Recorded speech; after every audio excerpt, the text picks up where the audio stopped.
Good evening from my fancy studio in New York. I'm Keith Olbermann, filling in for, well, my flaming self. Aren't I shockingly witty? Yes dearie, I know it. And now what organizers call the conservative Woodstock belongs to the ages. The Tea Party showdown in Searchlight drew nearly 2.5%, as many participants as the real one. And in content-wise matched it in two respects only. That it was as hard to make out what Sarah Palin was saying as much as it was to figure out what Joe Cocker was singing 41 years ago. Whoa, I get a tingle up my leg when I hear his last name. And the other similarity? What one laid off, New York Times, hack turned progressive blogger called, Free Mind Numbing Hours. Yes, we are quoting bloggers now as journalists, but Daddy MLP may take away my Yankees tickets if we don't start getting more viewers or making savings somewhere, and I figured, since no real journalist wants to have any connection to me, then I shall save some money in getting half-assed reporting from any monkey with a cell phone camera and a computer to blog with. Yes, I cannot compute why they would not enjoy our new socialist utopia, and why they don't enjoy their rights being trampled on by our messiah, but maybe it's because I have an IQ of -4 folks, so please bear with me. Palin is targeting the Democratic leader of the Senate, and the demonstrators on the Tea Party Express bus tour will merely be dropping in on the districts and lawmakers they aim to protest. Of the 9,000 in Searchlight, Senator Reid, who is campaigning in nearby Las Vegas, stated that this election ultimately will be decided by Nevadans. No shit Sherlock, if Harry and Nancy lose, I would have to get my snuggle bear and take another month off to go watch Yankees games, just to get over it all. Oh my, would I pitch a fit like a 3-year-old? I would be stomping my feet and whining like a little bitch. I really must apologize, my diarrhea of the mouth just will not stop. I'm making myself sick, but I digress. Mrs. Palin's claims of ginning up and bunk might ring less false if it were only Democratic lawmakers being targeted. And I totally am not taking her out of context here. Okay, so maybe I am, but anyway, the FBI today charged a 38-year-old Pennsylvania man named Norman Laboon with threatening the life of Minority Whip Eric Cantor and his family. No harm came to the Virginian Republican or his family as a result of those threats. Time now to turn to my special progressive companion, Olbermann Moulitsas, founder and publisher of the Daily Hack. Thanks for your time tonight, sweet cheeks. Sorry for being such a long-winded little bitch, but I can't help it. Good evening, Keith darling. So glad to be here with you. Later we must go meet up with Ram for a communist tickle fight in the showers of Congress. He likes to pee on me and I love him for it. Will you come with me? Oh, please say you will. I wouldn't miss it for the world, sweet buns. But first, let's get to the hate-filled Republican Party and those nasty teabaggers. To sum up the Republicans in the recent days and weeks, there is lots of anger out there among Americans. Lots and lots and lots and lots and lots and lots and lots and lots that jamming through a health mandate had absolutely nothing to do with. There is lots and lots of anger out there, but to suggest to continue to mention that anger and feeding it, as I of course just have done, might be the same as inciting some of those people to act upon their anger. To quote some, "That's all bad journalism," it seems to be the latest line here. If you report irresponsible rhetoric, that is far more irresponsible than if you exploit and expound irresponsible rhetoric, like we do here all day long at BSNBC. What the hell did I just say? Yes honey, I understand you. That's pretty absurd, obviously.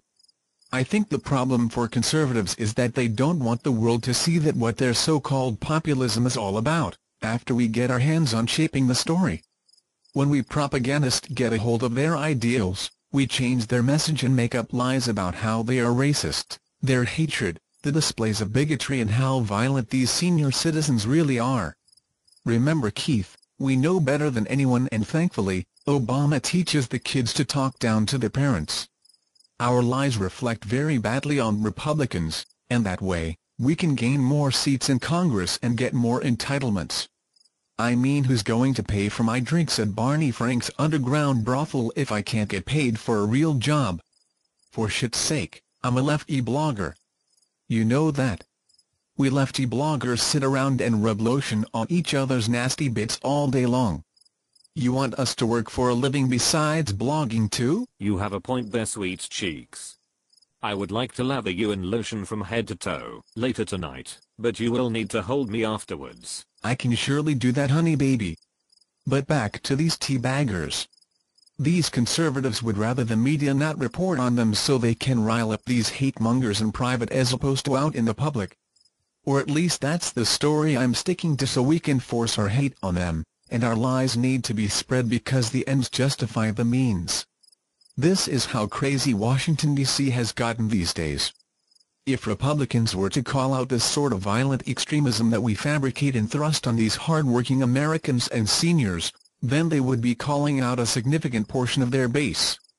Then Rush Limbaugh, Sean Hannity and Glenn Beck would come down on them, so they are afraid to criticize their base. I hope they keep their mouth shut, because our lies will be picked up as real news on all liberal media. Which is what? Every channel but Fox. They all should be like us. People on our side of the aisle, progressives, we condemn all violence against whoever it may be directed at. I think it's all bad for politics, and it's not good for democracy, and I wish it would all end. Well, not really, since we make all the shit up, and we fan the hate flames intentionally, and yes, it does help me get left-wing nuts to look at my blog, but in public, it's good for me to act as though I want this hate talk to stop. Agreed. Amen. I couldn't have said that better myself, especially that last part. We need these lies for our ratings, or there would be only like 3 people that watch our network instead of the 100 or so progressives that do. There is a political context for this anger. And when it turns out that the minority whip Mr. Cantor has been targeted, is that a political vindication for him? Or am I just a sick little bitch to ask these questions? Or is it more of a vindication for the Democrats and the media, that the problem actually exists to some extent? Maybe we can make up lies about it, and report that it exists in a bipartisan way? Look, baby cakes, there is some bipartisanship, but don't go all overboard.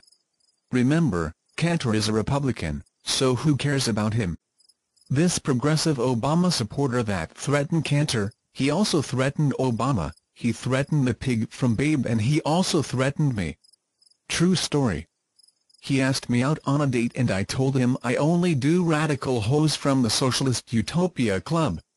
I met him online years ago. I couldn't believe it was him making more threats these days, like oh my god, how progressive 90s. Bottom line, there is a party that fetishizes guns and celebrates militarism and aggressiveness, and we all know what bastard party that is. That gets to the core of who Republicans truly are, or at least how I want others to perceive them. That begs the question, we know what the Tea Party is against. Socialism, taxes, Barack Obama, big government, anything with ism on it. Botulism. Ha ha ha. Do we yet have any idea what these teabaggers are for? It's a very confusing and difficult thing to figure out, because let's be honest, we aren't too smart. Heck, you went to a dairy college. Ha, I made a funny. Sorry Keith, but I couldn't resist. Anyways, I am sure they are for the rapture. I'm assuming that. They claim to be for freedom, but I think the way they define freedom is the freedom for insurance companies to abuse and exploit their customers. And the freedom of millionaires not to pay taxes, and the freedom not to use the government services that now, news reports say they all use. Like unemployment benefits and disability benefits and so on, but beyond that, you got me. My IQ is -17. Not to burst your socialist bubble, but you do realize that to get those benefits, they actually had to have had a job and they pay into them services with their taxes, right? Sorry, I was zoning out staring at your womanly breasts just below that Leno-like jaw. Oh, how it calls to me. I have KY in my pocket. Let's go play. How I want you so bad right now. Oh, how I want you inside me again. All my orifice is filled. Marcus, I love you. Good night everyone. For the 466th day, that the new president has inflated our deficit beyond repair, and to that of a third world country, I bid you adieu. Good night Sol Alansky, wherever you are.